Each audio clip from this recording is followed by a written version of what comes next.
We did Yiddish, which was so natural to us, so we went to the Borscht Belt.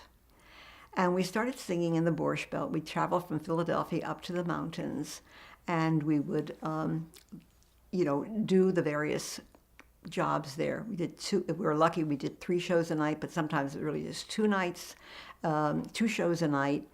And we played everything. We played all the large hotels. We played the kachelanes. Now the kachelanes, even though it says cooking alone, it was actually a community kitchen, and all the women would come together and they would have their own little space. I guess that's the kachelane, but they would cook in this one place. So we did that. So we ran the gamut of one to the other. Then there was an agent who would put us up. If we didn't stay at the hotel overnight, there was a boarding house. And that's where all the acts got together. And we would tell how great or whatever it was, that we did in our shows. And there was competition there. I mean, we all sort of did our own thing.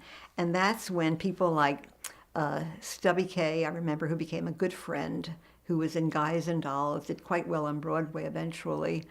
And then there was Henny Youngman, too, and Buddy Hackett for sure.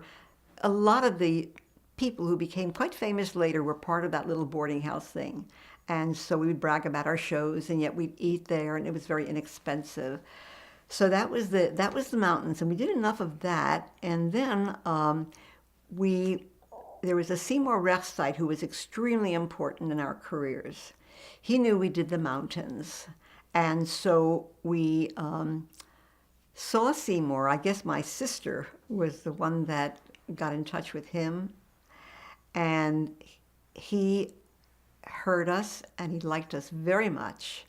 And so he really was the one that catapulted us into all of this Yiddish stuff. That's when the Barry sisters were discovered by Ed Sullivan, and he took them to Europe, or to Russia, to Russia.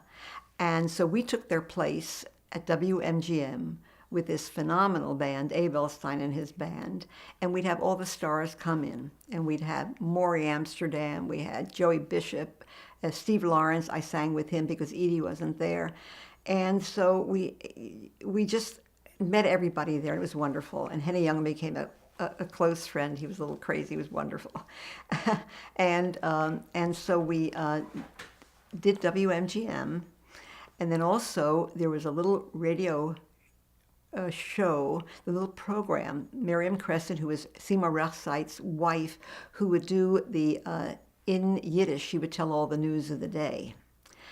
And so we did something there, and then Seymour got us onto this Banner Records. We never made any money with them, but we were on Banner Records, and we did a few songs there.